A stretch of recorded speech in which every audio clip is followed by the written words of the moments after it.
Minister, the question is whether you intend reallocating capital funding within the estimate of your department in the circumstances where there is a slower than projected expenditure to date, which amounts at this stage cumulatively to an underspend against profile of 150 million in capital. That's Concorla. 12. Number 12. It's in the name of Brendan Smith. I now see it. I have it. Sorry. Thank you. The capital budget for my department for 2021 is over 2.5 billion. My department reports monthly to the Department of Public Expenditure and Reform on expenditure versus budget profile. In addition, I am now also providing a quarterly report to Government in relation to progress on the investment of capital. With regard to the capital position at end Q1, expenditure in aviation was broadly on profile and expenditure in the maritime sector was slightly behind profile for the year to date. In relation to the land transport programme, some slight delays have been experienced in relation to expenditure on local and regional roads, public transport asset purchases, station construction and new public transport infrastructure. Some of these were due to COVID restrictions, and it is expected that expenditure will return to profile as the year progresses. Now that COVID-19 restrictions have been eased, I expect a clearer picture to emerge in relation to progress on investment for 2021. In the event that any underspend emerges in a particular area or subhead, I'll consider whether any such funds could be utilised by another subhead within my department's budget. The possibility of seeking capital carryover would also be examined. Just to say, if I can, we're already starting to reallocate some of the budget and some of the underspend into areas. Deputy Cuív may be sure you'll see in Galway or other cities and towns across the country, new public spaces, pedestrianised spaces, spaces for safe dining and people to sit out. We provided a €15 million funding and emergency funding, in fact, for local authorities to help set up those spaces as part of this outdoor summer, as an example of responding to immediate needs and shifting budget priorities. We also provided an additional €5 million for local authorities to provide waste management. Well, that was from a different sideline, but we have been responding, looking to reallocate money to respond to the immediate COVID necessities, and I think that's one good example, which is a useful use of those resources. Dr. Ó Cuív. Minister, your profile was to spend 25% of the money in the first 5 months of the year. And this is capital, of course, we're talking about. And that's in 40% of the year. You actually underspent by 158 million in that period, or 30% against profile. So you already have a massive underspend, and it's clear from the Exchequer returns for the end of May. Minister, I really like what you're doing in the towns and cities. It's great.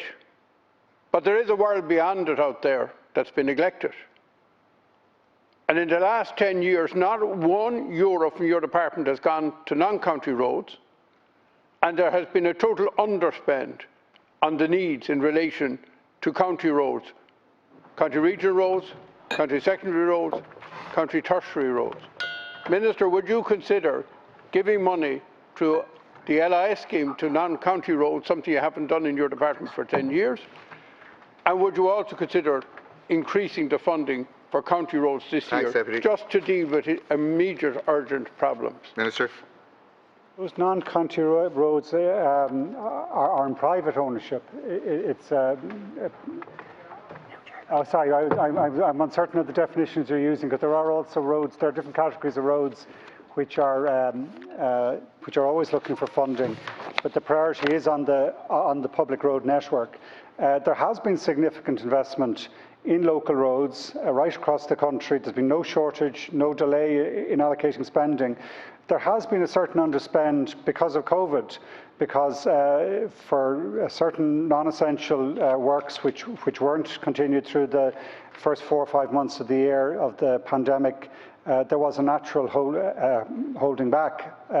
But my expectation is that the Department of Transport will will not have a significant underspend at the end of the year, and if there is, we'll manage it as a capital carryover so that we can invest in the same urgent issues in the following year. I don't want to see us going short on the works programme that we do have. Deputy. Minister, could you tell me what the carryover from last year into this year in capital from your department? So that's one question I'd be very interested in getting the answer to. The second thing I want to reiterate, would you check the fact that the roads that are done under LIS are public but not in charge of the local authority? There is a difference. They're not privately owned. They're all public rights of way.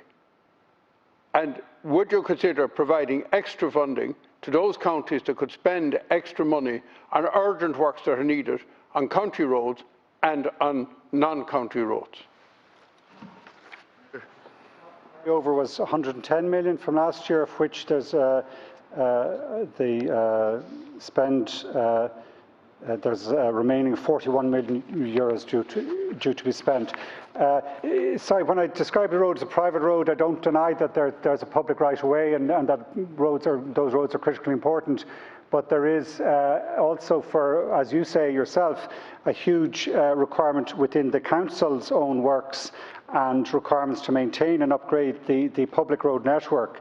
And in any instance, the allocation of that is done on a fair basis, where it is on a per kilometre basis, allocated across the counties, and also providing for emergency situations. So I recently signed off on a significant allocation to cope with where roads had particular problems occurred by heavy rainfall or other local problems. So if there's any instance where we, due to flooding or due to torrential rain or other local circumstances which require road upkeep, we will not be short in providing that.